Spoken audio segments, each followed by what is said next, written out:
தமிழகத்தில் தொடர்ச்சியாக நடந்த அதிர்ச்சி தரும் குற்ற சம்பவங்கள். மக்களை பதற வைக்கும் 5 முக்கிய செய்திகள் இப்போது.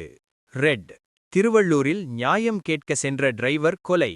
திருவள்ளூரில் தம்பதி தகராறுக்கு நியாயம் கேட்க சென்ற டாக்ஸி டிரைவர் கத்தியால் சரமாரியாக குத்திக் கொலை செய்யப்பட்டார். மதுபோதையில் தகராறு செய்த நபரிடம் பேச சென்றபோது நண்பரை காப்பாற்ற முயன்ற நித்யானந்தம் சம்பவ இடத்திலேயே உயிரிழந்தார்.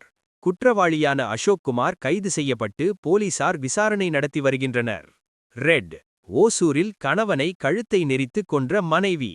ஓசூரில் கணவன் மனைவி இடையே நடந்த குடும்பத் தகராறு உயிர்போக்கும் முடிவுக்கு சென்றது. நடத்தை சந்தேகத்தால் அடிக்கடி துன்புறுத்திய கணவனை மனைவி ஆத்திரத்தில் கழுத்தை நெரித்து கொலை செய்துள்ளார். பின்னர் தற்கொலை என நாடகமாடிய சம்பவம் போலீஸ் விசாரணையில் வெளிச்சத்திற்கு வந்தது. இளம் பெண் கைது செய்யப்பட்டு சேலம் பெண்கள் சிறையில் அடைக்கப்பட்டார். ரெட். மதுரவாயிலில் பிரிந்து சென்ற மனைவி வீடு மீது நாட்டு வெடிகுண்டு வீச்சு.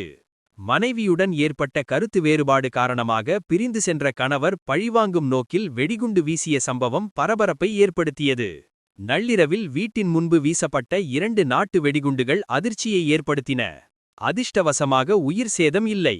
கணவர் மற்றும் அவரது நண்பர் போலீசாரால் கைது செய்யப்பட்டுள்ளனர். ரெட். சென்னை. சிறுமிகளிடம் பாலியல் அத்துமீறல். சென்னை நீலாங்கரையில் சிலம்பம் கற்றுக் கொடுப்பதாக கூறி சிறுமிகளிடம் பாலியல் அத்துமீறலில் ஈடுபட்ட ஆசிரியர் கைது செய்யப்பட்டார். போக்சோ சட்டத்தின் கீழ் வழக்கு பதிவு செய்யப்பட்டு கடும் விசாரணை நடைபெற்று வருகிறது. பெற்றோர்கள் விழிப்புடன் இருக்க வேண்டிய அவசியத்தை இந்த சம்பவம் மீண்டும் உணர்த்துகிறது. ரெட். மதுரை. மீனாட்சி அம்மன் கோயிலில் டிக்கெட் முறைகேட்டில் ஈடுபட்ட 2 ஊழியர்கள் சஸ்பெண்ட் செய்யப்பட்டுள்ளனர்.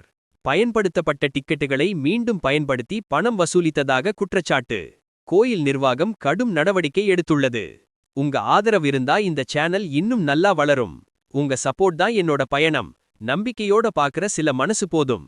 இன்னும் பல உண்மை செய்திகள் பார்க்க இப்போதே நம்ம சேனலை சப்ஸ்கிரைப் பண்ணுங்க. வீடியோ பிடிச்சிருந்தா லைக் அண்ட் ஷேர் பண்ண மறக்காதீங்க.